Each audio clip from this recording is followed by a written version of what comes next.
So we're getting more details about the official DNC speaking lineup, and we are also getting more details about the aggressive lengths that they are going to block progressives and anti-establishment, anyone from the Democratic Party, from really having a say. So we had covered originally how there was a question of whether AOC would even get a speaking slot. Okay, Bernie, of course, they have to give him a speaking slot. He's on the first day along with Michelle Obama, Andrew Cuomo, John Kasich, and others. But they did decide, okay, we'll give AOC a speaking slot. She's the only other person from the Bernie wing of the party that appears to be scheduled to speak.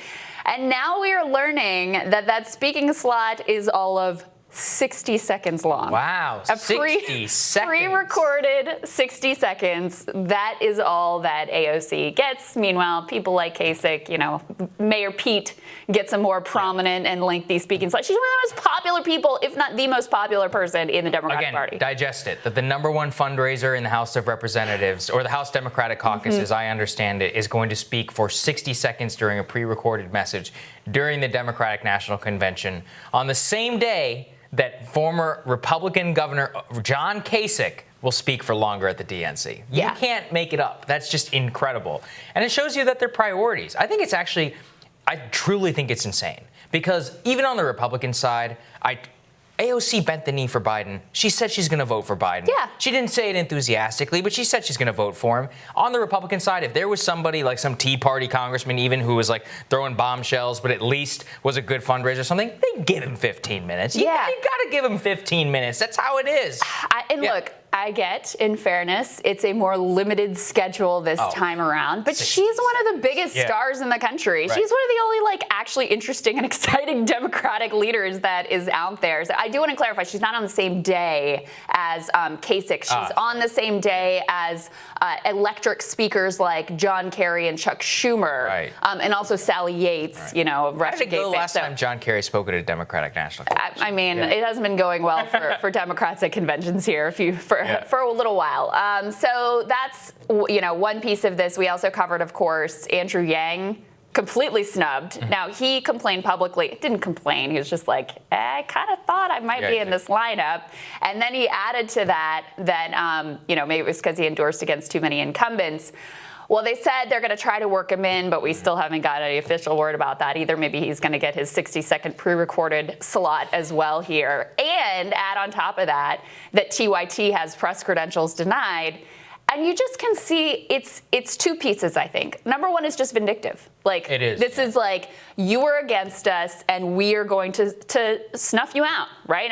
We're just going to quash anything that's going on there. We see the same dynamic in the House, Pelosi fights way harder against the left wing of the party than she ever does against the Republicans. So similar dynamic playing on here. But then it's also what we talked about yesterday, which is they don't actually want that part of the base to be engaged with the Democratic Party because they are interested in voting them out of power. That's right. So they actually want them to be apathetic. They want them to be disengaged because that part of the Democratic base is a threat ultimately to them holding on to their, to their power and their position atop the status quo hierarchy. Yeah, I just think it's total disrespect too it's not, AOC isn't just a person, right? She's not like a young person. She represents a huge and burgeoning part of the Democratic Party, same with Bernie Sanders. Yeah. If you're at least to think of a convention as, uniting the old wounds and all of that, then you should give some respect. Remember how long Ted Cruz got to speak at the Republican convention? And he didn't even say he would vote for Trump. He didn't say that until a week before the election. He's like, vote your conscience. Yeah. And all that. He still got his slot. Marco Rubio got his slot. All those people. I think it's pretty ridiculous. It's the entire time.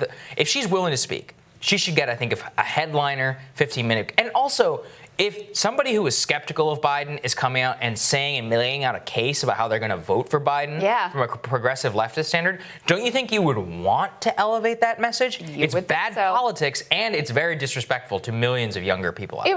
It really truly is. And it just shows you what direction they want to take the party, right? They're not interested actually in exciting young people. This was supposed to be part of the coalition of the ascendant that's going to keep Democrats in power and put them in the position to win the White House for cycle after cycle.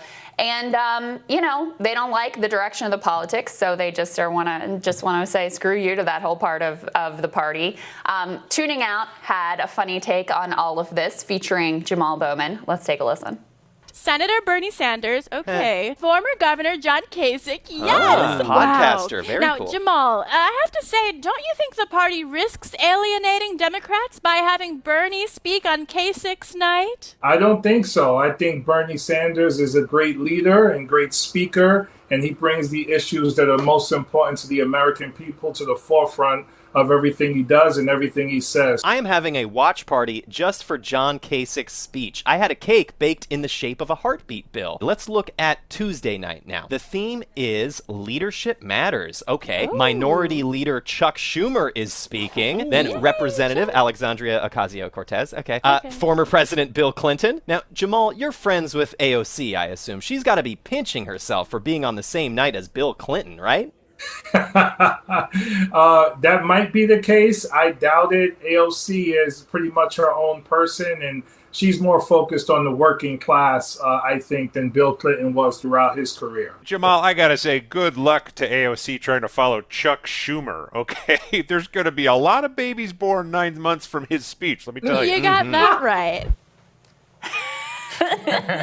Really electric lineup they've got lined up there. Really is so good at that. The team who does that. Oh my, they're hilarious. Yeah. The way they took down Rick Wilson too. So highly recommend that. Yeah, Jamal Bowman also handled himself really well. So anyway, in case you had any confusion about how the Democratic Party feels about the left wing of the party, you should have no confusion about that anymore. This makes it totally clear, and we'll have more Rising for you after this.